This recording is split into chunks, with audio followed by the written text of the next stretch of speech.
Hello, good morning. ಎಲ್ರಿಗೂ ನಮಸ್ಕಾರ. Welcome to my YouTube channel. ಇವತ್ತು ಬೆಳಿಗ್ಗೆ ಲಾಗ್ನ ಶುರು ಮಾಡ್ಕೊಂಡಿದ್ದೀನಿ. ಬ್ರೇಕ್ಫಾಸ್ಟ್ ರೆಡಿ ಮಾಡ್ತಾ ಇದ್ದೀನಿ, ಹಾಗೆ ಮಧ್ಯಾಹ್ನ ಲಂಚ್ಗೆ ಕೂಡ ರೆಡಿ ಮಾಡ್ತಾ ಇದ್ದೀನಿ. ಅನ್ನಕ್ಕೆ ಇಟ್ಟಿದ್ದೀನಿ ಒಂದು ಸೈಡಲ್ಲಿ. ಬ್ರೇಕ್ಫಾಸ್ಟಿಗೆ ಇವತ್ತು ನೀರು ದೋಸೆ ಹಾಗೆ ಕಾಯಿ ಹಾಲು ಮಾಡ್ತಾ ಇದ್ದೀನಿ. ಒಳ್ಳೆ ಕಾಂಬಿನೇಷನ್ ಇದು, ಚೆನ್ನಾಗಾಗುತ್ತೆ ಬ್ರೇಕ್ಫಾಸ್ಟಿಗೆ ಅಂತಲೇ ಹೇಳ್ಬೋದು. ಹಾಗೆ ಅದ್ರ ಜೊತೆಗೆ ಕ್ಯಾರೆಟ್ ಜ್ಯೂಸ್ ಕೂಡ ಮಾಡಿಕೊಂಡೆ. ಬಿಸಿ ಜ್ಯೂಸ್ ನಾನು ವಾರಕ್ಕೆ 3 ಸಲ ಮಾಡ್ತೀನಿ. ಉಳಿದ ಟೈಮಲ್ಲಿ ಈ ಥರ ಕ್ಯಾರೆಟ್ ಜ್ಯೂಸು, ಕುಂಬಳಕಾಯಿ ಜ್ಯೂಸು, ಏನಾದ್ರೊಂದು ಈ ಥರ ಹೆಲ್ದಿ ಆಗಿರುವಂತಹ ಜ್ಯೂಸ್ಗಳನ್ನು ಮಾಡಿ ಕುಡಿತಾ ಇರ್ತೀವಿ.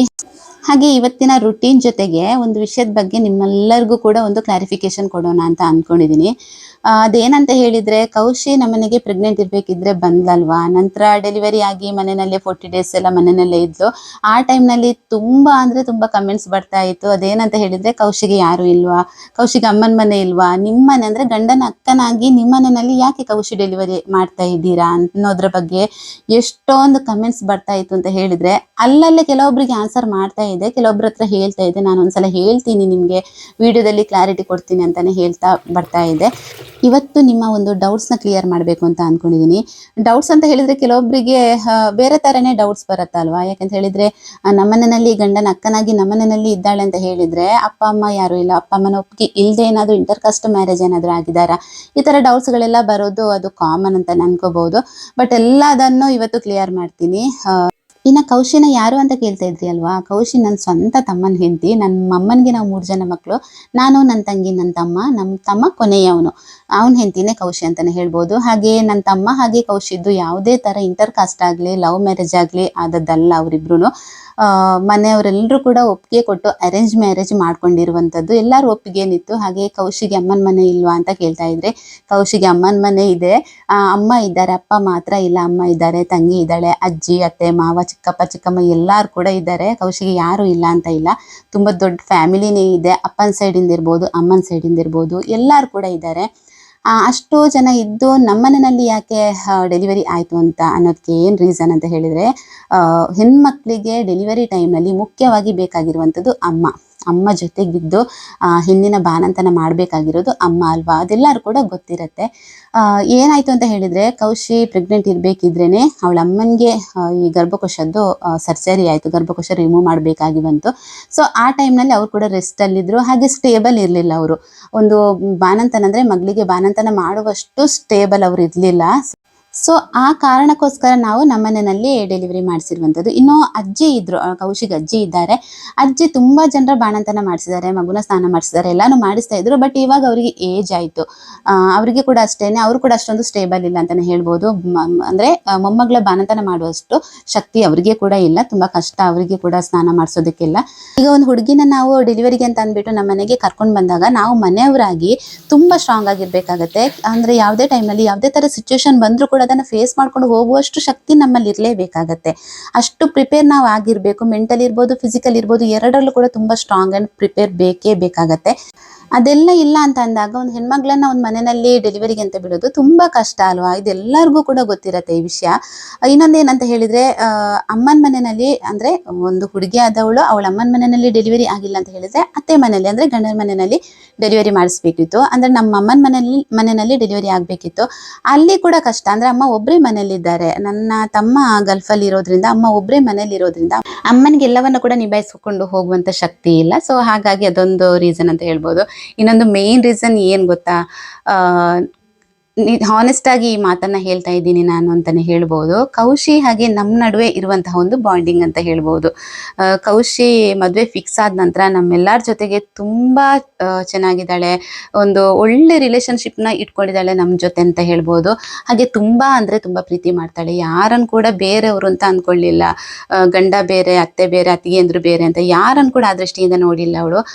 ಮದುವೆಯಾಗಿ ಕರ್ಕೊಂಡು ಬರೋದಕ್ಕಿಂತ ಮೊದಲೇ ಅವಳು ಆ ಥರನೇ ಇದ್ಲು. ನಂತರ ಕೂಡ ಅಷ್ಟೇ, ಇವಾಗಲೂ ಕೂಡ ಅಷ್ಟೇ ತುಂಬ ಚೆನ್ನಾಗಿದ್ದಾಳೆ ನಮ್ಮ ಜೊತೆಲಿ ಅಂತಲೇ ಹೇಳ್ಬೋದು. ಅವಳು ಅಷ್ಟೊಂದು ಪ್ರೀತಿ ನಮ್ಮನ್ನು ಮಾಡ್ತಾ ಇರಬೇಕಿದ್ರೆ ನಾವು ಕೂಡ ಅದಕ್ಕಿಂತ ಸ್ವಲ್ಪ ಜಾಸ್ತಿ ಪ್ರೀತಿ ಅವಳಿಗೆ ಕೊಡಲೇಬೇಕಲ್ವಾ. ಇಲ್ಲ ಅಂತ ಹೇಳಿದರೆ ಖಂಡಿತವಾಗ್ಲೂ ದೇವ್ರು ಮೆಚ್ಚಲ್ಲ. ಒಬ್ಬರ ಸುಖದಲ್ಲಿ ನಾವೆಷ್ಟು ಪಾಲ್ದಾರರಾಗಿರ್ತೀವೋ ಅಷ್ಟೇ ಅವರ ಕಷ್ಟದಲ್ಲಿ ಕೂಡ ಪಾಲ್ದಾರರಾಗಿದ್ರೆ ಮಾತ್ರ ಆ ಸಂಬಂಧಕ್ಕೊಂದು ಬೆಲೆ ಅಂತಲೇ ಹೇಳ್ಬೋದು, ಆ ಸಂಬಂಧಕ್ಕೊಂದು ಅರ್ಥ ಅಂತಲೇ ಹೇಳ್ಬೋದು. ಸೊ ಅದೊಂದು ರೀಸನ್ ಅಂತ ಹೇಳ್ಬೋದು. ನಮ್ಮ ನಡುವೆ ಇರುವಂತಹ ಒಂದು ಅಂಡರ್ಸ್ಟ್ಯಾಂಡಿಂಗ್ ಇರ್ಬೋದು, ಆ ಬಾಂಡಿಂಗ್ ಇರ್ಬೋದು, ಎಲ್ಲಾನು ತುಂಬ ಚೆನ್ನಾಗಿದೆ. ನಿಜವಾಗ್ಲೂ ಹೇಳ್ತಾ ಇರುವಂತಹ ಮಾತಿದ್ದು ನಾನು. ಸೊ ಹಾಗಾಗಿ ಅವಳು ತುಂಬಾ ಇನ್ನೋಸೆಂಟ್ ಆಗಿರೋದ್ರಿಂದ ಎಲ್ಲೂ ಕೂಡ ಬಿಡೋದು ಬೇಡ, ಅವಳನ್ನ ನಾವೇ ನೋಡ್ಕೊಳ್ಳೋಣ ಅಂತ ಒಂದು ದೊಡ್ಡ ನಿರ್ಧಾರನ ತಗೊಂಡಿರುವಂತದ್ದು ನಾನಂತಾನೆ ಹೇಳ್ಬಹುದು. ನಮ್ಮನೆಯಲ್ಲೇ ಮಾಡೋಣ ಅಂತ ಹೇಳಿದಕ್ಕೆ ನನ್ನ ತಮ್ಮನಿಗೆ ಕೂಡ ತುಂಬಾ ಖುಷಿ ಆಯ್ತು. ಅವ್ನು ಕೂಡ ಧೈರ್ಯದಿಂದ ಇದ್ದ ಅಂತಾನೆ ಹೇಳ್ಬೋದು. ಸ್ವಲ್ಪ ಕೂಡ ಅವನಿಗೆ ಆತಂಕ ಇರ್ಲಿಲ್ಲ ನಮ್ಮ ಮನೆಯಲ್ಲಿ ಅವಳಿರೋದ್ರಿಂದ. ಸೊ ಒಂದು ಒಳ್ಳೆ ರೀತಿನಲ್ಲಿ ಬಾನಂತನ ಮುಗೀತಂತಾನೆ ಹೇಳ್ಬೋದು. ದೇವರು ಆ ಶಕ್ತಿ ನಮ್ಗೆ ಕೊಟ್ರು ಅಂತಾನೆ ಹೇಳ್ಬೋದು. ಭಯ ಆಗ್ತಾ ಇತ್ತು ನನಗೂ ಕೂಡ, ಅಂದ್ರೆ ಇನ್ನೊಂದು ಮನೆ ಹೆಣ್ಮಗ್ಳಲ್ವಾ, ಸೊಸೆಯಾಗಿ ನಾವು ಕರ್ಕೊಂಡು ಬಂದಿರ್ಬೋದು, ನಮ್ಮ ನಡುವೆ ಯಾವುದೇ ತರ ಅಂದ್ರೆ ಎಲ್ಲಾ ತರದ ಒಂದು ಬಾಂಡಿಂಗ್ ಚೆನ್ನಾಗಿರ್ಬೋದು, ಅಂಡರ್ಸ್ಟ್ಯಾಂಡಿಂಗ್ ಇರ್ಬೋದು, ಯಾವುದು ಇದ್ರೂ ಕೂಡ ಒಂದು ಭಯ ಇದ್ದೇ ಇರತ್ತೆ. ನಾವು ಜವಾಬ್ದಾರಿ ತಗೊಂಡಿದ್ದೀವಿ ಅಂತ ಅಂದ್ಮೇಲೆ ಅದನ್ನ ಚೆನ್ನಾಗಿ ನಿಭಾಯಿಸ್ಕೊಂಡು ಹೋಗ್ಲೇಬೇಕಲ್ವಾ. ಆ ಶಕ್ತಿನ ದೇವ್ರ ಹತ್ರ ಕೊಡಿ ಅಂತ ಅಂದ್ಬಿಟ್ಟು ಪ್ರತಿ ಸಲ ಕೇಳ್ತಾ ಇದ್ದೆ ನಾನು. ಆ ಶಕ್ತಿನ ದೇವ್ರು ನನ್ಗೆ ಕೊಟ್ರು. ಅದೊಂದು ಬಾನಂತನ ಅವಳದು ತುಂಬಾ ಚೆನ್ನಾಗಾಯ್ತು, ತುಂಬಾ ಚೆನ್ನಾಗಿ ಡೆಲಿವರಿ ಕೂಡ ಆಯ್ತು ಅಂತಾನೆ ಹೇಳ್ಬೋದು. ಇಷ್ಟೆಲ್ಲ ರೀಸನ್ ಆಯ್ತಾ, ಒಂದು ಅವಳಂದ್ರೆ ಕೌಶಿ ಡೆಲಿವರಿ ನಮ್ಮ ಮನೆಯಲ್ಲಿ ಆಗಿರೋದಕ್ಕೆ ಇದೆಲ್ಲ ಒಂದು ಕಾರಣ ಅಂತಾನೆ ಹೇಳ್ಬೋದು. ಅದೇ ಮೇಯ್ನ್ ಆಗಿ ಹೇಳ್ಬೇಕಾಗಿರೋದು ಏನಂತ ಹೇಳಿದ್ರೆ, ಇವಾಗ ಮೇನ್ ರೀಸನ್ ಅಂತ ಹೇಳಿದ್ರೆ ನಮ್ಗೆ ಅವಳ ಬಗ್ಗೆ ಇರುವಂತಹ ಕೇರ್ ಅಂತಾನೆ ಹೇಳ್ಬೋದು. ಹಾಗೆ ಏನಂತ ಹೇಳಿದ್ರೆ ಎಲ್ಲೂ ಕಲ್ಸೋದು ಬೇಡ, ನಮ್ಮ ಜೊತೆನಲ್ಲೇ ಇದ್ರೆ ನಮಗೂ ಕೂಡ ಧೈರ್ಯ, ನಮ್ಗೆ ಯಾವುದೇ ತರ ಭಯ ಆತಂಕ ಇರಲ್ಲ ಅಲ್ವಾ. ಇಲ್ಲಾಂದ್ರೆ ಹೇಳಿದ್ರೆ ನಮ್ಗೆ ಕೂಡ ಟೆನ್ಷನ್, ಅಲ್ಲಿ ಅವನಿಗೆ ಕೂಡ ಟೆನ್ಷನ್. ಅದೆಲ್ಲ ದೃಷ್ಟಿಕೋನದಲ್ಲಿ ನೋಡ್ತಾ ಇರ್ಬೇಕಿದ್ರೆ ನಮ್ಮ ಮನೆಯಲ್ಲಿ ಡೆಲಿವರಿ ಆದ್ರೇನೆ ಬೆಸ್ಟ್ ಅಂತ ಅನ್ನಿಸ್ಬಿಟ್ಟು ಈ ಒಂದು ದೊಡ್ಡ ಡಿಸಿಷನ್ನ ನಾವು ತಗೊಂಡಿರುವಂತದ್ದು ಅಂತಾನೆ ಹೇಳ್ಬೋದು. ಸೊ ಆಯ್ತು, ಎಲ್ಲಾನು ತುಂಬಾನೇ ಚೆನ್ನಾಗಾಯ್ತು. ಇವಾಗ ಅಮ್ಮನ ಮನೆಯಲ್ಲಿ ಅಮ್ಮ ನೋಡ್ಕೋತಾ ಇದ್ದಾರೆ. ಸ್ವಲ್ಪ ಮಗು ದೊಡ್ಡವನಾಗಿದ್ದಾನಲ್ವಾ, ಆರಾಮಾಗಿದ್ದಾರೆ ಮಗು ಹಾಗೆ ಕೌಶಿ ಇಬ್ರು ಕೂಡ ತುಂಬಾನೇ ಆರಾಮಾಗಿದ್ದಾರೆ. ಅಮ್ಮ ಆರಾಮಾಗಿ ಇಬ್ರನ್ನು ನೋಡ್ಕೊಂಡಿದ್ದಾರೆ ಅಂತಾನೆ ಹೇಳ್ಬೋದು. ಸೊ ಅಮ್ಮನ ಮನೆಗೆ ಹೋಗಿದ್ದೆ. ನೆಕ್ಸ್ಟ್ ಆ ವಿಡಿಯೋನ ನಾನು ಹಾಕ್ತೀನಿ. ಅಲ್ಲಿ ಸ್ವಲ್ಪ ವಿಡಿಯೋ ಎಲ್ಲ ಮಾಡಿದ್ದೆ ನಾನು, ಮಗು ನೋಡೋದಕ್ಕೆ ಅಂತ ಅಂದ್ಬಿಟ್ಟು ಹೋಗಿದ್ದೆ. ಇವಾಗ ನಿಮ್ಮೆಲ್ಲರ ಒಂದು ಡೌಟ್ ಕ್ಲಿಯರ್ ಆಗಿರ್ಬೋದು ಅಂತ ಅನ್ಕೋತೀನಿ. ಅಂದ್ರೆ ಯಾವ್ದನ್ನು ಕೂಡ ಮುಚ್ಚಿಟ್ಟಿಲ್ಲ, ನಾನು ಎಲ್ಲವನ್ನು ಕೂಡ ಹೇಳಿದ್ದೀನಿ. ಈ ತರ ಆಗಿತ್ತು, ಏನ್ ರೀಸನ್, ಹಾಗೆ ನಮ್ಮ ಮನೆಯಲ್ಲಿ ಡೆಲಿವರಿ ಆಗೋದಕ್ಕೆ ಏನ್ ರೀಸನ್ ಅಂತ ಅಂದ್ಬಿಟ್ಟು ಎಲ್ಲವನ್ನ ಕೂಡ ಹೇಳಿದ್ದೀನಿ ನಾನು. ಹಾನೆಸ್ಟ್ ಆಗಿ ನಿಜವಾಗ್ಲೂ ಇರೋದನ್ನ ಇರೋ ತರನೇ ಹೇಳಿದ್ದೀನಿ ಅಂತಾನೆ ಹೇಳ್ಬೋದು. ಸೊ ಈ ತರ ಏನಾದ್ರೂ ಡೌಟ್ಸ್ ಇದ್ರೆ ನಿಮ್ಗೆ ಕಮೆಂಟ್ಸ್ ಅಲ್ಲಿ ಖಂಡಿತವಾಗ್ಲೂ ಕೇಳ್ಬೋದು, ನಾನು ಖಂಡಿತವಾಗ್ಲೂ ಅದಕ್ಕೆ ಆನ್ಸರ್ ಮಾಡ್ತೀನಿ. ಇನ್ನು ನಮ್ಮ ಮಾಧವಿ ಅಂತೂ ಮನೆಯಲ್ಲಿ ಇದ್ರೆ ಈ ತರ ತಲೆ ತಿಂತಾನೆ ಇರ್ತಾಳೆ. ನಂದು ಏನಾದ್ರೂ ಒಂದು ಸ್ಪೆಷಲ್ ರೆಸಿಪಿ ಮಾಡ್ಕೊಡಿ ಅಂತ ಅಂದ್ಬಿಟ್ಟು ತಲೆ ತಿಂತಾ ಇರ್ತಾಳೆ. ಇವತ್ತೊಂದು ರೆಸಿಪಿ ಮಾಡಿದೆ ನಾನು. ಇದನ್ನ ಟ್ರೈ ಮಾಡಿರ್ಲಿಲ್ಲ ಇದಕ್ಕಿಂತ ಮೊದಲು, ಫಸ್ಟ್ ಟೈಮ್ ಟ್ರೈ ಮಾಡಿರುವಂತದ್ದು. ತುಂಬಾ ಈಸಿಯಾಗಿ ಮಾಡಬಹುದು. ಒಂದು ಪರ್ಟಿಕ್ಯುಲರ್ ಆಗಿದ್ರ ಹೆಸರೇನಂತ ನನ್ಗೆ ಗೊತ್ತಿಲ್ಲ ನಿಜವಾಗ್ಲು. ಮಾಡಿದೆ ನಾನು ಕೂಡ ಯೂಟ್ಯೂಬಲ್ಲಿ ನೋಡಿ ಮಾಡಿರುವಂತದ್ದು. ತುಂಬಾ ಚೆನ್ನಾಗಿ ಬಂದಿತ್ತು ಮಾತ್ರ. ನಿಮ್ಗೆ ಏನಾದ್ರೂ ಇದ್ರ ಹೆಸರು ಗೊತ್ತಿದ್ರೆ ಕಮೆಂಟ್ ಮಾಡಿ ಆಯ್ತಾ. ನನಗೆ ಕೂಡ ಇದ್ರ ಹೆಸರು ಏನು ಅಂತ ಗೊತ್ತಿಲ್ಲ. ತುಂಬಾ ಚೆನ್ನಾಗಿ ಬಂದಿತ್ತು. ಫ್ರಿಜ್ಜಲ್ಲಿ ಮಾಡಿಬಿಟ್ಟು ಫ್ರಿಜ್ಜಲ್ಲಿಟ್ಟು ನಂತರ ಒಂದು 3-4 ಗಂಟೆ ಬಿಟ್ಟು ಅದನ್ನ ತಿಂದ್ರೆ ತುಂಬಾನೇ ಚೆನ್ನಾಗಿ ಸಾಫ್ಟ್ ಆಗಿ ಬಂದಿರತ್ತೆ. ಡೆಸರ್ಟ್ ಅಂತ ಹೇಳ್ಬೋದು, ಇದನ್ನ ಡೆಸರ್ಟ್ ಟೈಪ್ ಇತ್ತು. ಸೊ ಇನ್ನು ಇದು ನೆಕ್ಸ್ಟ್ ಡೇ ಬೆಳಿಗ್ಗೆಯಿಂದ ವಾಪಸ್ ವ್ಲಾಗ್ ಕಂಟಿನ್ಯೂ ಆಗ್ತಾ ಇದೆ. ಹಾಗೆ ಇವತ್ತು ತಿಂಡಿಗೆ ಪಲಾವ್ ಮಾಡ್ತಾ ಇದ್ದೀನಿ. ಸಿಂಪಲ್ ಆಗಿ ಒಂದು ಪಲಾವ್ ಮಾಡ್ಕೊಂಡಿದ್ದೀನಿ. ಹಾಗೆ ಏನು ಈ ಹಲಸಿನ ಸೊಳ್ಳೆ ಬರುತ್ತಲ್ವ, ಅದನ್ನ ಉಪ್ಪಲ್ಲಿ ಹಾಕಿಟ್ಟು ಅಮ್ಮ ಕೊಟ್ಟಿದ್ರು. ಅದನ್ನ ಆಮೇಲೆ ಸ್ವಲ್ಪ ಬಿಳಿ ಕಡಲೆಲ್ಲ ಹಾಕ್ಬಿಟ್ಟು ಒಂದು ಏನೋ ಸುಕ್ಕ ತರ ಮಾಡ್ಕೊಂಡೆ ಮಧ್ಯಾಹ್ನ ಲಂಚಿಗೆ ಹಸ್ಬೆಂಡ್ಗೆ ಕೊಡೋದಕ್ಕೆ ಅಂತ ಅಂದ್ಬಿಟ್ಟು ತಿಂಡಿಗೆ ಪಲಾವ್ ಮಾಡ್ಕೊಂಡಿದ್ದೆ. ಇವತ್ತಿನ ಬ್ರೇಕ್ಫಾಸ್ಟ್ ಇದು ಅಂತಾನೆ ಹೇಳ್ಬೋದು. ಸೊ ಹಾಗೆ ಆದ್ವಿ ಕ್ಲೀನ್ ಮಾಡ್ತಾ ಇದ್ಲು. ನಾನು ಸ್ವಲ್ಪ ಎಡಿಟಿಂಗ್ ಕೆಲಸ ಇತ್ತು, ಅದನ್ನ ಮುಗಿಸ್ತಾ ಇದ್ದೆ. ಹಾಗೆ ನಾನು ಮಾಡ್ತಾ ಇರ್ಬೇಕಿದ್ರೆ ಕಿಚನ್ ಎಲ್ಲ ಕ್ಲೀನ್ ಆದ್ವಿ ಮಾಡ್ಕೊಂಡು. ಇವತ್ತು ಸ್ವಲ್ಪ ಆದ್ವಿಗೆ ಅವಳ ಹೇರ್ ಅಂತೂ ತುಂಬಾ ತಿಕ್ಕಾಗಿತ್ತು, ಹಾಗೆ ತುಂಬಾ ಡ್ರೈ ಹೇರ್ ಅವಳದು. ಹಾಗಾಗಿ ಈ ಬಾದಾಮಿ ಎಣ್ಣೆ ಹಾಕ್ಬಿಟ್ಟು ಅಗಸೆ ಬೀಜ ಹಾಗೆ ಮೆಂತ್ಯನ ಸ್ವಲ್ಪ ಕುದಿಸ್ಬಿಟ್ಟು ಅದರ ಜೆಲ್ನ ಅಪ್ಲೈ ಮಾಡೋಣ ಅಂತ ಅಂದ್ಕೊಂಡಿದ್ದೀನಿ. ಬಾದಾಮಿ ಆಯಿಲ್ ತುಂಬಾನೇ ಚೆನ್ನಾಗಿ ವರ್ಕ್ ಆಗುತ್ತೆ, ಹೇರ್ ಲಾಸಿಗೆ ತುಂಬಾ ಹೆಲ್ಪ್ ಆಗುತ್ತೆ. ಹಾಗೆ ತುಂಬಾ ಸಿಲ್ಕಿ ಅಂಡ್ ಶೈನ್ ಆಗುತ್ತೆ ಆಯ್ತಾ. ಈ ಒಂದು ಆಯಿಲ್ನ ಅಪ್ಲೈ ಮಾಡಿಬಿಟ್ಟು ಒಂದು 2 hours ಬಿಟ್ಟು ಸ್ನಾನ ಮಾಡೋದ್ರಿಂದ ನಾನೇನ್ ಮಾಡ್ತೀನಿ ಅಂತ ಹೇಳಿದ್ರೆ, ಈ ಆಯಿಲ್ನ ಫಸ್ಟ್ ಅಪ್ಲೈ ಮಾಡಿಬಿಟ್ಟು ಚೆನ್ನಾಗಿ ಮಸಾಜ್ ಕೊಡ್ತೀನಿ. ನಂತರ ಅಗಸೆ ಬೀಜ ಹಾಗೆ ಮೆಂತ್ಯನ ಕುದಿಸಿ ಇಟ್ಕೊಂಡಿರ್ತೀನಲ್ವಾ, ಸೊ ಅದನ್ನ ಅಂದ್ರೆ ಈ ಆಯಿಲ್ ಅಪ್ಲೈ ಮಾಡಿದ ಕೂಡಲೇ ಅದನ್ನ ಕೂಡ ಅಪ್ಲೈ ಮಾಡ್ತೀನಿ. ಹಾಗೆ ಅಪ್ಲೈ ಮಾಡಿಬಿಟ್ಟು ಒಂದು 2 hours ಬಿಟ್ಟು ಅದನ್ನ ವಾಶ್ ಮಾಡಿದ್ರಾಯ್ತು. ತುಂಬಾನೇ ಸಿಲ್ಕಿ ಅಂಡ್ ಶೈನ್ ಆಗುತ್ತೆ, ತುಂಬಾನೇ ಸ್ಮೂತ್ ಆಗುತ್ತೆ, ಕೂದಲು ಕೂಡ ತುಂಬಾನೇ ಸ್ಮೂತ್ ಆಗುತ್ತೆ. ನೋಡಿ ಈ ತರ ಬರುತ್ತೆ. ಮೆಂತ್ಯ ಹಾಗೆ ಅಗಸೆ ಬೀಜನ ಕುದಿಸ್ಕೊಂಡಾಗ ಈ ತರ ಒಂದು ಲೈಟ್ ಆಗಿ ಜೆಲ್ ಫಾರ್ಮ್ ಆಗುತ್ತೆ. ತುಂಬಾ ಜಾಸ್ತಿ ಹೊತ್ತು ಕುದಿಸಿದಾಗ ಏನಾಗುತ್ತೆ ಅಂತ ಹೇಳಿದ್ರೆ ಸ್ವಲ್ಪ ಜಾಸ್ತಿ ಜೆಲ್ಲಿ ತರ ಬರುತ್ತೆ. ಆ ತರ ಬರಬಾರ್ದು, ಅಪ್ಲೈ ಮಾಡೋದಕ್ಕೆ ತುಂಬಾನೇ ಕಷ್ಟ ಆಗುತ್ತೆ. ಇನ್ನು ಕುದಿಸ್ಬಿಟ್ಟು ಸ್ವಲ್ಪ ಬಿಸಿಯಾಗಿರ್ಬೇಕಿದ್ರೇ ಸೋಸ್ಕೋಬೇಕು. ತಣ್ಣಗಾದರೆ ಅದು ಸೋಸೋದಕ್ಕೂ ಬರಲ್ಲ, ಜಾಸ್ತಿ ಒಂಥರ ಜೆಲ್ಲಿ ಟೈಪ್ ಬರುತ್ತಲ್ವ, ಆವಾಗ ಸೋಸ್ಕೊಳ್ಳೋದಕ್ಕಾಗಲ್ಲ. ಬಿಸಿ ಬಿಸಿ ಆಗಿರ್ಬೇಕಿದ್ರೇ ಸೋಸ್ಕೊಂಡಾಗ ತುಂಬಾ ಚೆನ್ನಾಗಾಗತ್ತೆ ಈ ಥರ ಕೂದಲಿಗೆ ಅಪ್ಲೈ ಮಾಡೋದಕ್ಕೆ. ಹಾಗೆ ನಮ್ಮ ಅಕ್ಕ ಹೀರೆಕಾಯಿ ಮತ್ತು ಏನು ಹಲಸಂಡೆ ಕೊಟ್ಟಿದ್ರು ಊರಿಂದು ಅಂತ ಹೇಳ್ತಾ ಇದ್ರು. ಇದನ್ನು ಪಲ್ಯ ಮಾಡಬೇಕು ಅಂತ ಅಂದ್ಕೊಂಡಿದ್ದೀನಿ. ಇವಾಗ ಫ್ರಿಜ್ಜಲ್ಲಿ ಎತ್ತಿಟ್ಕೋಬೇಕು. ನೆಕ್ಸ್ಟ್ ಡೇ ಏನಾದರೂ ಪಲ್ಯ ಮಾಡ್ಕೊಳ್ಳೋಣ. ಟೈಮ್ ಸಿಕ್ಕಿದ್ರೆ ಇವತ್ತೇ ಮಾಡ್ಕೋಬೇಕು. ತುಂಬ ರುಚಿಯಾಗಿರುತ್ತೆ. ಊರಿನ ತರಕಾರಿ ಅಲ್ವಾ, ತುಂಬಾ ಟೇಸ್ಟಿಯಾಗಿರುತ್ತೆ. ಟೈಮ್ ಇವಾಗ 11 ಗಂಟೆ ಆಗ್ತಾ ಬಂತು. ಕೆಲಸಗಳೆಲ್ಲ ಆಲ್ಮೋಸ್ಟ್ ಎಲ್ಲ ಕೆಲಸಗಳನ್ನು ಆದ್ವಿ. ಮತ್ತು ನಾನು ಇಬ್ಬರು ಸೇರಿಬಿಟ್ಟು ಮಾಡಿ ಆಯಿತು. ಅಡುಗೆ ಕೂಡ ಅಷ್ಟೇ ಬೆಳಿಗ್ಗೆ ಮಾಡ್ಕೊಂಡಿದ್ದೀನಿ. ಲಂಚ್ ಬಾಕ್ಸಿಗೆ ಬೇಕಿತ್ತು ಹಸ್ಬೆಂಡ್ಗೆ ಅಂತ ಅಂದ್ಬಿಟ್ಟು ಬೆಳಿಗ್ಗೆನೇ ಅಡುಗೆ ಕೂಡ ಮಾಡಿಕೊಂಡೆ. ಇವತ್ತು ಏನು ಉಪ್ಪಡು ಬಚ್ಚಲು ಮತ್ತು ಕಡಲೆ ಹಾಕಿಬಿಟ್ಟು ಒಂದು ಸುಕ್ಕ ಥರ ಮಾಡ್ಕೊಂಡಿದ್ದೀನಿ. ತುಂಬ ದಿನ ಆಗಿತ್ತು, ಮಾಡ್ಕೋಬೇಕು ಅಂತ ಅಂದ್ಕೋತಾ ಇದ್ದೆ. ನನಗಂತೂ ತುಂಬ ಇಷ್ಟ ಉಪ್ಪಡು ಪಚ್ಚಲ್ ಅಂತ ಹೇಳಿದರೆ. ಉಪ್ಪಡು ಪಚ್ಚಲ್ ಅಂತ ಅಂದರೆ ಕೆಲವರಿಗೆ ಗೊತ್ತಿರತ್ತೆ, ಕೆಲವರಿಗೆ ಗೊತ್ತಿರಲ್ಲ. ಹಲಸಿನಕಾಯಿ ಸೀಸನ್ ಟೈಮಲ್ಲಿ ಹಲಸಿನಕಾಯಿನ ಏನು ಸೊಳ್ಳೆ ಬರುತ್ತಲ್ವ, ಅದನ್ನು ತೆಗೆದ್ಬಿಟ್ಟು ಚಿಕ್ಕ ಚಿಕ್ಕದಾಗಿ ಅದನ್ನು ಕಟ್ ಮಾಡಿಬಿಟ್ಟು ಏನು ಉಪ್ಪಲ್ಲಿ ಹಾಕಿಡುವಂಥದ್ದು. ಅದು 1 ವರ್ಷ ಆದರೆ ಏನು ಹಾಳಾಗಲ್ಲ. ನಾನು ಹಾಕಲ್ಲ, ಅಂದರೆ ಅಮ್ಮ ಹಾಕ್ತಾರೆ, ಪ್ರತಿ ವರ್ಷ ಕೂಡ ಹಾಕ್ತಾರೆ. ನನಗೆ ಕೂಡ ಒಂದು ಡಬ್ಬ ಕಲಿಸ್ಕೊಡ್ತಾರೆ. ಸೊ ಹಾಗಾಗಿ ಅದಿತ್ತು, ಒಂದು ಸ್ವಲ್ಪ ಉಳಿದಿತ್ತು. ಅದನ್ನು ಕಡಲೆ ಹಾಕಿಬಿಟ್ಟು ಇವತ್ತು ಸುಕ್ಕ ಥರ ಮಾಡಿಕೊಂಡೆ. ಇನ್ನು ಸ್ವಲ್ಪ ರೆಡಿ ಆಗಿದ್ದೀನಿ, ಹೊರಗಡೆ ಹೋಗೋದಕ್ಕಿದೆ. ಸ್ವಲ್ಪ ಕಣ್ಣಿನ ಡಾಕ್ಟ್ರ್ ಹತ್ರ ಹೋಗೋದಕ್ಕಿತ್ತು ನನ್ನ ಹಸ್ಬೆಂಡ್ಗೆ. ಸ್ವಲ್ಪ ಕನ್ನಡಕ ಚೇಂಜ್ ಆಗಬೇಕಿತ್ತು ಅವರದ್ದು, ಹಾಗಾಗಿ ಹೋಗೋದಕ್ಕೆ ಅಂತ ಅಂದ್ಬಿಟ್ಟು ರೆಡಿಯಾಗಿದ್ದೀನಿ. ಅವರು ವರ್ಕ್ಶಾಪ್ಗೆ ಹೋಗಿದ್ದಾರೆ, ಅಲ್ಲಿಂದ ಬರ್ತೀನಿ ಅಂತ ಹೇಳಿದ್ದಾರೆ. ನಾನು ಇಲ್ಲಿಂದ ಹೋಗಬೇಕು. ಆದ್ರಿಗೆ ಚೆನ್ನಾಗಿ ಆಯಿಲೆಲ್ಲ ಅಪ್ಲೈ ಮಾಡಿಬಿಟ್ಟು ಅಗಸೆ ಬೀಜ ಮೆಂತ್ಯ ಎಲ್ಲ ಹಾಕಿಬಿಟ್ಟು ಕೂರಿಸಿದ್ದೀನಿ. ಒಂದು 2 ಗಂಟೆ ಬಿಟ್ಟು ಸ್ನಾನ ಮಾಡು ಅಂತ ಹೇಳಿದ್ದೀನಿ. ತುಂಬ ಸಾಫ್ಟ್ ಆಗುತ್ತೆ ಕೂದಲು ಇದರಿಂದ. ಈ ಥರ ಮಾಡೋದ್ರಿಂದ ಮಕ್ಕಳಿಗೆ ಮಾಡ್ಬೋದು, ನಮಗೆ ಕೂಡ ಮಾಡ್ಬೋದು. ವಾರಕ್ಕೆ 1-2 ಸಲ ಮಾಡಿದರೆ ಸಾಕಾಗುತ್ತೆ. ನನ್ನ ಕೂದಲು ಅಷ್ಟೇ ತುಂಬ ಡ್ರೈ ಇತ್ತು, ತುಂಬ ಅಂದರೆ ತುಂಬ ಡ್ರೈ ಇತ್ತು. ತುಂಬ ಹೇರ್ ಲಾಸ್ ಆಗಿದೆ, ತುಂಬ ತಿಕ್ಕಿತ್ತು ಹೇರ್ ನಂದು. ಇವಾಗ ಬಾದಾಮಿ ಎಣ್ಣೆ ಆಮೇಲೆ ಏನು ಅಗಸೆ ಬೀಜ ಹಾಕಿದ ನಂತರ ಸ್ವಲ್ಪ ಓಕೆ ಅಂತ ಅನ್ನಿಸ್ತಾ ಉಂಟು. ಸ್ವಲ್ಪ ಕಡಿಮೆ ಆಗಿದೆ ಹೇರ್ ಫಾಲ್ ಕೂಡ, ಸ್ವಲ್ಪ ಸಾಫ್ಟ್ ಆಗಿದೆ. ತುಂಬ ಡ್ರೈ ಇತ್ತು ಕೂದಲು. ಅದನ್ನೇ ಕಂಟಿನ್ಯೂಸ್ ಆಗಿ ಅದನ್ನೇ ಹಾಕ್ತಾ ಇದ್ದೀನಿ. ತುಂಬ ಚೆನ್ನಾಗಿ ವರ್ಕ್ ಆಗುತ್ತೆ ಅಂತಲೇ ಹೇಳ್ಬೋದು. ಓಕೆ, ಇವಾಗ ಹೋಗಿ ಬಂದು ಹಾಗೆ ಲಾಗ್ನ ಕಂಟಿನ್ಯೂ ಮಾಡ್ತೀನಿ.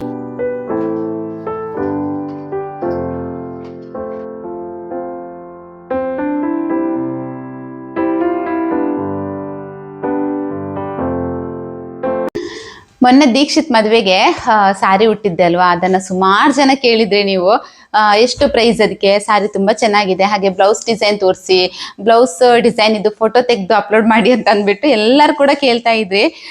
ಇವತ್ತು ಈ ಸಾರಿ ಯಾವ ಥರ ಇದೆ, ಹಾಗೆ ಪ್ರೈಸ್ ಎಷ್ಟು, ಬ್ಲೌಸ್ ಡಿಸೈನ್ ಎಲ್ಲವನ್ನ ಕೂಡ ತೋರಿಸ್ತೀನಿ. ಪರ್ಪಲ್ ಕಲರಲ್ಲಿ ಇದೆ ನೋಡಿ ಸಾರಿ. ಇದು ಬನಾರಸಿ ಜರಿ ಇದೆ ಇದಕ್ಕೆ. ಇದೇ ಕಲರ್ ಸಾರಿ ಬೇಕು ಅಂತ ತುಂಬಾ ಸಮಯದಿಂದ ಹುಡುಕ್ತಾ ಇದ್ದೆ ನಾನು. ನಮ್ಮ ಸೌಮ್ಯಳ ಮದುವೆ ಇತ್ತಲ್ವಾ, ಸೊ ಆ ಟೈಮಿಂದ ಹುಡುಕ್ತಾನೇ ಬಂದಿದ್ದೀನಿ. ಅಂದ್ರೆ ಸೌಮ್ಯಳ ಮದುವೆಗೆ ತೆಗಿಬೇಕು ಅಂತ ಇತ್ತು, ಇದೇ ಕಲರಲ್ಲಿ ತೆಗಿಬೇಕು ಅಂತ ಒಂದಿತ್ತು ನನಗೆ. ಸೊ ಆ ಟೈಮಲ್ಲಿ ಸಿಕ್ಕಿಲ್ಲ ನನಗೆ, ಇದೇ ಕಲರಲ್ಲಿ ತುಂಬಾ ಹುಡುಕಿದೆ ನಾನು, ಸಿಕ್ಕಿಲ್ಲ ಸಾರಿ. ಹಾಗಾಗಿ ಸ್ಕೈ ಬ್ಲೂ ತಗೊಂಡಿದ್ದೆ ನಾನು ಅವಳ ಮದುವೆಗೆ ಅಂತ ಅಂದ್ಬಿಟ್ಟು. ಸ್ಕೈ ಬ್ಲೂ ತಗೊಂಡಿದ್ದೆ, ಅದು ಕೂಡ ಅಷ್ಟೇ ತುಂಬಾನೇ ಚೆನ್ನಾಗಿದೆ. ಆ ಸಾರಿ ಕೂಡ ತುಂಬಾ ಇಷ್ಟ ನನಗೆ ಆ ಸಾರಿ ಅಂತ ಹೇಳಿದ್ರೆ. ನೆಕ್ಸ್ಟ್ ಈ ಸಲ ನಾನು ಅಂದ್ರೆ ಅನ್ಕೊಂಡಿರ್ಲಿಲ್ಲ ಇದೇ ಕಲರ್ ಬೇಕು ಅಂತ ಹೇಳಿ, ಎಕ್ಸಾಕ್ಟ್ ಆಗಿ ನನಗೆ ಇದೇ ಕಲರ್ ಬೇಕು ಅಂತ ಅಂದ್ಬಿಟ್ಟು ಅನ್ಕೊಂಡು ಹೋಗಿರ್ಲಿಲ್ಲ. ಹಾಗೆ ಸಾರಿ ತಗೊಳ್ಳೋದಕ್ಕೆ ಅಂತ ಅಂದ್ಬಿಟ್ಟು ನಾವು ಬಂಟ್ವಾಳ ಅಂಚನ್ಸ್ ಇದೆಯಲ್ವಾ, ಸೊ ಅಲ್ಲಿಗೆ ಹೋದ್ವಿ. ಅಲ್ಲಿ ಹೋಗ್ಬಿಟ್ಟು ಅಲ್ಲಿ ಅಂದ್ರೆ ಅಷ್ಟೊಂದು ಕಲೆಕ್ಷನ್ ಎಲ್ಲ ಇರಲಿಲ್ಲ, ಹಾಗಾಗಿ ಅಲ್ಲಿ ಸಿಕ್ಕಿಲ್ಲ ನನಗೆ. ನೆಕ್ಸ್ಟ್ ಬರ್ಬೇಕಿದ್ರೆ ಮಡಂತಿಯರಿಗೆ ಬಂದ್ವಿ, ನೂತನ ಕ್ಲೋತ್ ಸೆಂಟರ್ ಇದೆ, ಸೊ ಅಲ್ಲಿಗೆ ಬಂದ್ಬಿಟ್ಟು ಅಲ್ಲಿ ಹುಡುಕ್ತಾ ಇರ್ಬೇಕಿದ್ರೆ ಈ ಸಾರಿ ಸಿಕ್ತು ಅಂತಾನೆ ಹೇಳ್ಬೋದು. ತುಂಬಾ ಸಾರಿ ನೋಡಿದ್ವಿ. ನಂತರ ನಾನು ವಿಡಿಯೋ ತೋರಿಸಿದೆ ಅವರಿಗೆ, ಒಂದು ಇದೇ ಕಲರ್ ಸಾರಿದು ವಿಡಿಯೋ ತೋರಿಸಿದೆ. ನಂತರ ಅವರು ಇದೇ ಕಲರ್ ಅಲ್ಲಿ ತಂದು ತೋರ್ಸೋದಕ್ಕೆ ಶುರು ಮಾಡಿದ್ರು. ಫೈನಲಿ ಈ ಸಾರಿ ತುಂಬಾ ಅಂದ್ರೆ ತುಂಬಾ ಇಷ್ಟ ಆಯ್ತು. ಸುಮಾರು ಕಲರ್ ಇತ್ತು, ಅಂದ್ರೆ ಸ್ವಲ್ಪ ಚೇಂಜ್ ಇತ್ತು ಕಲರ್, ಅಂದ್ರೆ ಸ್ವಲ್ಪ ಲೈಟ್ ಅಲ್ಲಿ, ಡಾರ್ಕ್ ಅಲ್ಲಿ, ಸ್ವಲ್ಪ ಡಿಸೈನ್ ಚೇಂಜ್, ಬಾರ್ಡರ್ ಚೇಂಜ್, ಆಮೇಲೆ ಕಾಂಟ್ರಾಸ್ಟ್ ಅಲ್ಲಿ ಇತ್ತು. ಇದೇ ಕಲರ್ಗೆ ಕಾಂಟ್ರಾಸ್ಟ್ ಬಂದದಿತ್ತು. ಸೆಲ್ಫ್ ಅಂತ ಹೇಳಿದ್ರೆ ನನಗೆ ಸಖತ್ ಇಷ್ಟ. ನಾನು ಯಾವಾಗ್ಲೂ ಅಷ್ಟೇ ಜಾಸ್ತಿ ನಾನು ಸೆಲ್ಫ್ ಅಲ್ಲೇ ತಗೊಳ್ಳೋದು ಸಾರಿ. ಸೆಲ್ಫ್ ಅಂತ ಹೇಳಿದ್ರೆ ಒಂದ್ ಸ್ವಲ್ಪ ಜಾಸ್ತಿ ಇಷ್ಟ ನನಗೆ ಕಾಂಟ್ರಾಸ್ಟ್ಗಿಂತ.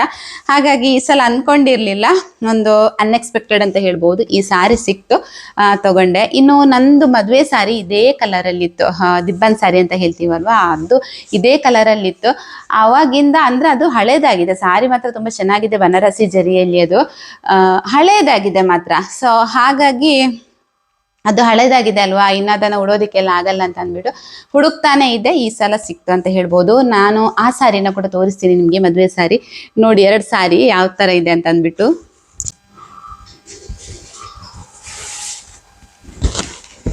ಇದು ನೋಡಿ ನನ್ನ ಮದುವೆ ಸಾರಿ ಈ ಕಲರ್ ಅಲ್ಲಿ ಇದೆ. ಇದು ಕೂಡ ಪರ್ಪಲ್ ಕಲರ್, ಹಾಗೆ ಬನಾರಸಿ ಬಾರ್ಡರ್, ಬನಾರಸಿ ಜರಿ ಇದೆ. ಇದು ಮಾತ್ರ ತುಂಬಾ ಚೆನ್ನಾಗಿದೆ. ಈ ಸಾರಿಗೆ ಕಂಪೇರ್ ಮಾಡಿದ್ರೆ ಇದು ತುಂಬಾ ಚೆನ್ನಾಗಿದೆ. ಕಲರ್ ಕೂಡ ಅಷ್ಟೇನೆ, ಸ್ವಲ್ಪ ಚೇಂಜ್ ಇದೆ ನೋಡಿ. ಇದಕ್ಕಿಂತ ಇದು ಮದುವೆ ಸಾರಿ ಏನಿದೆ ನೋಡಿ ಆ ಕಲರ್ ತುಂಬಾ ಚೆನ್ನಾಗಿದೆ. ಬಟ್ ಇವಾಗಂತೂ ತಪಸ್ಸಿಗೆ ಕೂರ್ಬೇಕಷ್ಟೇ ಇದೇ ಕಲರ್ ಸಾರಿ ಸಿಗ್ಬೇಕಿದ್ರೆ, ಎಷ್ಟು ಹುಡುಕಿದ್ರು ಸಿಗಲ್ಲ. ಇದು ಸಿಮಿಲರ್ ಇದೆ ಈ ಸಾರಿಗೆ ಇದು ಸಿಮಿಲರ್ ಇದೆ ನೋಡಿ. ವಿಡಿಯೋದಲ್ಲಿ ನಿಮ್ಗೆ ಯಾವ ತರ ಕಾಣಿಸ್ತಾ ಇದೆ ಅಂತ ಗೊತ್ತಿಲ್ಲ, ಚೆಕ್ ಮಾಡು ವಿಡಿಯೋ. ಒಂದೇ ತರ ಕಾಣ್ತಾ ಉಂಟಾ? ಯಾವ ತರ ಕಾಣ್ತಾ ಉಂಟು ನೋಡು, ಬೇರೆ ಬೇರೆ ತರ ಕಾಣ್ತಾ ಉಂಟಾ? ಇದು ಬೇರೆ ಅದು ಬೇರೆ ಕಾಣ್ತಾ ಉಂಟಲ್ವಾ? ಇದು ಮದುವೆ ಸಾರಿ. ಇದು ಮೊನ್ನೆ ದೀಕ್ಷಿತ್ ಮದುವೆಗೆ ತಗೊಂಡಿರುವಂತಹ ಸಾರಿ. ಸೊ ಈ ತರ ಇದೆ, ಸ್ವಲ್ಪ ಸಿಮಿಲರ್. ಇದೇ ಕಲರ್ ಬೇಕಿತ್ತು, ಇದೇ ತರ ಜರಿ ಬಂದು ಬೇಕಿತ್ತು ನನಗೆ, ಈ ತರ ಡಾಟ್ ಬಂದು. ಬಟ್ ಸಿಗಲ್ಲ. ಇದು ಬನಾರಸ್ ಈ ಟೈಪ್ ಅಲ್ಲಿ ಕೇಳಿದ್ರೆ ಅದೊಂಥರ ಬಳ್ಳಿ ಬಳ್ಳಿ ಬಂದು ಬರತ್ತಲ್ವಾ ಇವಾಗ, ಅದನ್ನ ಕೊಡ್ತಾರೆ. ಯಾವ ಶಾಪಲ್ಲಿ ಕೂಡ ಸಿಕ್ಕಿಲ್ಲ. ನಮ್ಮ ಈ ಕಡೆ ಇದ್ದು ಸಿಗಲ್ಲ ಅಂತ ಅನ್ಕೋತೀನಿ. ಬ್ಯಾಂಗ್ಳೂರ್ ಕಡೆ ಎಲ್ಲ ಹೋದ್ರೆ ಹುಡ್ಕೊಂಡು ಹೋದ್ರೆ ಸಿಗತ್ತೆ ಏನೋ ಗೊತ್ತಿಲ್ಲ, ನಮ್ ಕಡೆ ಮಾತ್ರ ಸಿಗಲ್ಲ. ಸಿಮಿಲರ್ ಇದೆಯಲ್ವಾ, ಸೊ ಹಾಗಾಗಿ ಈ ಕಲರ್ ತಗೊಂಡೆ ಅಂತಾನೆ ಹೇಳ್ಬೋದು. ಇನ್ನ ಇದು ಸಾರಿ ಚೆನ್ನಾಗಿದೆ, ಬಟ್ ಏನಂತ ಹೇಳಿದ್ರೆ ಸ್ವಲ್ಪ ಈ ಜರಿ ಎಲ್ಲ ಇದೆಯಲ್ವಾ, ಈ ಪಲ್ಲು ಜರಿ ಎಲ್ಲ ಸ್ವಲ್ಪ ಶೇಡ್ ಸ್ವಲ್ಪ ಏನು ಡಾರ್ಕ್ ಆಗಿದೆ, ಅಂದ್ರೆ ಸ್ವಲ್ಪ ಒಂಥರ ಡಲ್ ಅಂತ ಹೇಳ್ತೀವಲ್ವಾ ಆ ತರ ಆಗಿದೆ. ಫುಲ್ ಬನಾರಸಿ ಜರಿ ಬಂದಿದೆ ನೋಡಿ, ಈ ತರ ಬಳ್ಳಿ ಇದೆ. ಸ್ವಲ್ಪ ಏನು ಪಲ್ಲು ಇದೆಯಲ್ವಾ, ಪಲ್ಲು ಕೆಳಗಡೆ ಈ ತರ ಇದೆ. ಬಿಟ್ರೆ ಮತ್ತೆ ಈ ರೀತಿ ಡಾಟ್ ಡಾಟ್ ಇದೆ. ಇಲ್ಲಿ ಸ್ವಲ್ಪ ಕಲರ್ ಎಲ್ಲ ಹೋಗಿದೆ ನೋಡಿ, ಕಲರ್ ಎಲ್ಲ ಸ್ವಲ್ಪ ಡಲ್ ಆಗಿದೆ. ಹಾಗಾಗಿ ಉಡೋದಿಕ್ಕೆ ಸ್ವಲ್ಪ ಕಷ್ಟ. ಇದನ್ನ ಬ್ಲೌಸ್ ಕೂಡ ಇದ್ರದ್ದಷ್ಟೊಂದು ಸರಿಯಾಗಿಲ್ಲ. ಉಡ್ಬಹುದು, ಇಲ್ಲ ಅಂತ ಏನಿಲ್ಲ. ಈ ಯಾವಾಗ್ಲಾದ್ರೂ ಏನಾದ್ರೂ ಒಂದು ಏನು ಹಬ್ಬ ಟೈಮಲ್ಲಿ ಏನಾದರೂ ಉಡೋದಿದ್ರೆ ಉಡ್ಬೋದು. ಈ ಬ್ಲೌಸ್ನ ಹಾಕೊಂಡು ಮಿಸ್ ಮ್ಯಾಚ್ ಮಾಡ್ಕೊಂಡು ಉಡ್ಬೋದು. ಯಾವಾಗ್ಲಾದ್ರೂ ಒಂದ್ಸಲ ಉಡ್ತೀನಿ, ಉಟ್ಟಾಗ ತೋರಿಸ್ತೀನಿ. ಉಟ್ಟಿರುವಂತ ಸಾರಿ ಇದು ಕೂಡ ಬನಾರಸಿ ಜರಿನೇ, ಅದ್ರಷ್ಟು ಪ್ಯೂರ್ ಅಲ್ಲ ಮಾತ್ರ. ಅದು ಪ್ಯೂರ್ ಬನಾರಸಿ ಅಂತ ಹೇಳ್ಬೋದು ಮದುವೆ ಸಾರಿ. ಇದು ಮಾತ್ರ ಏನೋ ಸ್ವಲ್ಪ ಮಿಕ್ಸ್ ಇದೆ ಅಂತ ಅನ್ಸುತ್ತೆ. ಬನಾರಸಿ ಅಂತ ಹೇಳ್ತಾರೆ, ಬಟ್ ನನ್ಗೆ ಅಷ್ಟೊಂದು ಬನಾರಸಿ ತರ ಇದು ಅದ್ರಷ್ಟಿಲ್ಲ ಅಂತ ಹೇಳ್ಬೋದಲ್ಲ. ಇವಾಗ ಇದೇ ತರ ಬನಾರಸಿ ಬರುತ್ತೋ ಏನೋ ಗೊತ್ತಿಲ್ಲ. ಆದ್ರೆ ಸಾರಿ ಇದು ಮಾತ್ರ ತುಂಬಾ ಚೆನ್ನಾಗಿದೆ, ತುಂಬಾ ಲೈಟ್ ವೈಟ್ ಆಗಿದೆ. ಅದು ಸ್ವಲ್ಪ ಹೆವಿ ಇದೆ, ಸ್ವಲ್ಪ ದಪ್ಪ ಇದೆ ಆ ಸಾರಿ. ಇದು ಮಾತ್ರ ತುಂಬಾ ಚೆನ್ನಾಗಿದೆ. ಇನ್ನ ಈ ಸಾರಿನಲ್ಲಿ ನನಗೆ ತುಂಬಾ ಇಷ್ಟ ಆದ್ದೇನಂತ ಹೇಳಿದ್ರೆ ಇದರ ಬಾರ್ಡರ್ ನೋಡಿ, ಈ ತರ ಬಂದಿದೆ. ಮಾಮೂಲಿಯಾಗಿ ಬಂದಿಲ್ಲ, ಈ ತರ ಡಿಸೈನ್ ಕೊಟ್ಟಿದ್ದಾರೆ. ಏನೋ ಒಂಥರ ಈ ಟೆಂಪಲ್ ಡಿಸೈನ್ ಅಂತ ಹೇಳ್ತಾರಲ್ವಾ ಆ ತರ ಕೊಟ್ಟಿದ್ದಾರೆ. ತುಂಬಾ ಚೆನ್ನಾಗಿದೆ ಇದು ಕೂಡ. ಈ ಸಾರಿನೂ ಪಲ್ಲು ಈ ತರ ಇದೆ. ಪಲ್ಲು ಮತ್ತೆ ಬ್ಲೌಸ್ ಸ್ವಲ್ಪ ಸಿಮಿಲರ್ ಇದೆ ಡಿಸೈನ್ ಅಂತ ಹೇಳ್ಬೋದು. ನಂತರ ಈ ತರ ಬುಟ್ಟಾಸ್ ಕೊಟ್ಟಿದ್ದಾರೆ, ಈ ತರ ದೂರ ದೂರ ಸ್ವಲ್ಪ ಬುಟ್ಟಾಸ್ ಕೊಟ್ಟಿದ್ದಾರೆ. ತುಂಬಾ ಚೆನ್ನಾಗಿದೆ, ಉಡ್ಬೇಕಿದ್ರೆ ತುಂಬಾನೇ ಚೆನ್ನಾಗಿ ಅನ್ಸುತ್ತೆ. ಲೈಟ್ ವೈಟ್ ಬೇರೆ, ಹಾಗೆ ಐರನ್ ಎಲ್ಲ ಮಾಡಿದಾಗ ಈ ಪ್ಲೀಟ್ಸ್ ಏನಿದೆ ನೋಡಿ ಸ್ವಲ್ಪನೂ ಆ ಕಡೆ ಈ ಕಡೆ ಆಗಲ್ಲ, ಅಷ್ಟು ನೀಟಾಗಿ ನಿಲ್ಲತ್ತೆ ಅಂತ ಹೇಳ್ಬೋದು. ಇವಾಗ ಬ್ಲೌಸ್ ಡಿಸೈನ್ ತೋರಿಸ್ತೀನಿ. ಇನ್ನು ಬ್ಲೌಸ್ ಡಿಸೈನ್ ಕೇಳಿದ್ರಿ ಅಲ್ವಾ, ಈ ತರ ಇದೆ ನೋಡಿ. ಬ್ಯಾಕ್ ಅಲ್ಲಿ ಈ ತರ ಡಿಸೈನ್ ಮಾಡಿದ್ದೀನಿ. ಇಲ್ಲಿ ಫುಲ್ ಬಾರ್ಡರೇ ಕೊಟ್ಟಿರುವಂತದ್ದು. ಹಾಗೆ ಬ್ಯಾಕಿಗೆ ಈ ತರ ಸ್ವಲ್ಪ ಸಿಗ್ಸಾಗ್ ಮಾಡಿಬಿಟ್ಟು ಇಲ್ಲಿ ಹುಕ್ಸ್ ಕೊಡೋದಕ್ಕೆ ಹೇಳಿದ್ದೆ. ಈ ತರ ಕೊಟ್ಟಿದ್ದಾರೆ. ಸ್ವಲ್ಪ ಟೆಂಪಲ್ ಡಿಸೈನ್ ಅಂತಾನೆ ಹೇಳ್ಬೋದು. ಅಂದ್ರೆ ಪೂರ್ತಿಯಾಗಿ ಟೆಂಪಲ್ ಡಿಸೈನ್ ಅಂತ ಹೇಳೋದಕ್ಕೆ ಹಾಗಲ್ಲ, ಸ್ವಲ್ಪ ಸಿಮಿಲರ್ ಇದೆ ಅಷ್ಟೇನೆ. ಬಿಟ್ರೆ ಮತ್ತೆ ಫ್ರಂಟಿಗೆ ಈ ತರ ನೆಕ್ ಡಿಸೈನ್ ಮಾಡಿಸಿದೆ. ಇದಂತೂ ತುಂಬಾನೇ ಬ್ಯೂಟಿಫುಲ್ ಆಗಿ ಕಾಣಿಸ್ತಾ ಇತ್ತು ಮಾತ್ರ. ಫ್ರಂಟ್ ಅಲ್ಲಿ ನೀವು ಫೋಟೋಸ್ ಎಲ್ಲ ನೋಡಿರ್ಬೋದು, ವಿಡಿಯೋಸ್ ಫೋಟೋಸ್ ಎಲ್ಲ ತುಂಬಾ ಚೆನ್ನಾಗಿ ಕಾಣಿಸ್ತಾ ಇತ್ತು. ಈ ತರ ಡಿಸೈನ್ ಮಾಡಿಸಿದ್ದು. ಇಲ್ಲಿ ಬಾರ್ಡರ್ ಇದು ಪೀಸ್ ಕೊಟ್ಟಿದ್ದಾರೆ, ಹಾಗೆ ಇಲ್ಲಿ ಈ ತರ ಜಿಗ್ಜಾಗ್ ಕೊಟ್ಟಿದ್ದಾರೆ ನೋಡಿ. ಈ ತರ ನೋಡಿ, ಈ ರೀತಿ ಕೊಟ್ಟಿದ್ದಾರೆ. ಯಾರಿಗಾದ್ರೂ ಬೇಕಿದ್ರೆ ಇಲ್ಲಿಂದಾನೇ ಸ್ಕ್ರೀನ್ ಶಾಟ್ ತಗೊಂಡು ನೀವು ಈ ತರ ಸ್ಟಿಚ್ ಮಾಡಿಸ್ಬೋದು. ವಿಡಿಯೋದಲ್ಲೇ ಸ್ಕ್ರೀನ್ ಶಾಟ್ ತಗೊಳ್ಳಿ. ಆಮೇಲೆ ಇಲ್ಲ ಅಂತ ಹೇಳಿದ್ರೆ ನನಗೆ ಯಾವ್ದ್ರಲ್ಲಿ ಕೂಡ ಅದನ್ನ ತೋರ್ಸೋದಿಕ್ ಆಗಲ್ಲ, ಈ ತರ ವಿಡಿಯೋ ಮುಖಾಂತರನೇ ತೋರಿಸ್ಬೇಕಾಗತ್ತೆ. ವಾಟ್ಸಪ್ ಎಲ್ಲ ಆದ್ರೆ ಫೋಟೋ ಎಲ್ಲ ಸೆಂಡ್ ಮಾಡ್ಬೋದು, ಬಟ್ ಯೂಟ್ಯೂಬಲ್ಲೇ ಅಂದ್ರೆ ಫೋಟೋ ಎಲ್ಲ ಸೆಂಡ್ ಮಾಡೋದಿಕ್ ಆಗಲ್ಲ. ಈ ತರನೇ ನಾನು ವಿಡಿಯೋದಲ್ಲಿ ತೋರಿಸ್ಬೇಕಾಗತ್ತೆ. ನೀವು ಯಾರಾದ್ರೂ ಬೇಕಿದ್ರೆ ಸ್ಕ್ರೀನ್ ಶಾಟ್ ತಗೊಂಡ್ರೆ ಆಯ್ತು. ಹಾಗೆ ಪ್ರಿನ್ಸೆಸ್ ಕಟ್ ಕೊಟ್ಟಿದ್ದೀನಿ. ಇದಕ್ಕೆ ನೋಡಿ ಟಕ್ಸ್ ಕೊಟ್ಟಿಲ್ಲ, ನಾನು ಯಾವುದೇ ತರ ಟಕ್ಸ್ ಕೊಟ್ಟಿಲ್ಲ. ಪ್ರಿನ್ಸೆಸ್ ಕಟ್ ಕೊಟ್ಟು ಕಪ್ಸ್ ಇಟ್ಕೊಂಡಿದ್ದೀನಿ. ಸೊ ಪ್ಯಾಡೆಡ್ ಇದು ಬ್ಲೌಸ್ ಅಂತಾನೆ ಹೇಳ್ಬೋದು ಇದನ್ನ. ಇನ್ನು ಹ್ಯಾಂಡಿಗೆ ಈ ತರ ಅಂದ್ರೆ ಇಲ್ಲಿ ಸ್ವಲ್ಪ ಜಿಗ್ಜಾಗ್ ಕೊಟ್ಟು ಹಾಗೆ ಟಸಲ್ಸ್ ಮಾತ್ರ ಇಟ್ಟಿರುವಂತದ್ದು. ಇನ್ನು ಯಾವುದೇ ತರ ಮಿಷಿನ್ ವರ್ಕ್ ಆಗ್ಲಿ ಹ್ಯಾಂಡ್ ವರ್ಕ್ ಆಗ್ಲಿ ನಾನು ಬ್ಲೌಸಿಗೆ ಮಾಡ್ಸೋದಿಕ್ ಹೋಗಿಲ್ಲ. ಬೇಡ ಅಂತ ಅನ್ನಿಸ್ತು. ಈ ಸಲ ಸಿಂಪಲ್ ಆಗಿರ್ಲಿ ಅಂತ ಅಂದ್ಬಿಟ್ಟು ಈ ರೀತಿ ಮಾಡಿಸ್ಕೊಂಡಿದ್ದೀನಿ. ಜಿಗ್ಜಾಗ್ ಕೊಟ್ಟಿದ್ದೀನಿ. ಜಿಗ್ಜಾಗ್ ಮಧ್ಯಕ್ಕೆ ಈ ತರ ಟಸಲ್ಸ್ ಕೊಡೋದಕ್ಕೆ ಹೇಳಿದ್ದೆ, ಅದೇ ತರ ಕೊಟ್ಟಿದ್ದಾರೆ ನೋಡಿ. ತುಂಬಾನೇ ಚೆನ್ನಾಗಿ ಸ್ಟಿಚ್ ಮಾಡಿದ್ದಾರೆ. ನಮ್ಮ regular tailor fashion look Ujire ಅಂತ ಅಂದ್ಬಿಟ್ಟು ಇನ್ನೊಂದ್ಸಲ ಹೋದಾಗ ವಿಡಿಯೋ ಎಲ್ಲ ಮಾಡಿ ತೋರಿಸ್ತೀನಿ ನಿಮಗೆ. ತುಂಬಾನೇ ಫಿಟ್ಟಿಂಗ್ಸ್ ಅಂತೂ ತುಂಬಾನೇ ಚೆನ್ನಾಗಿರುತ್ತೆ ಅವ್ರದ್ದು.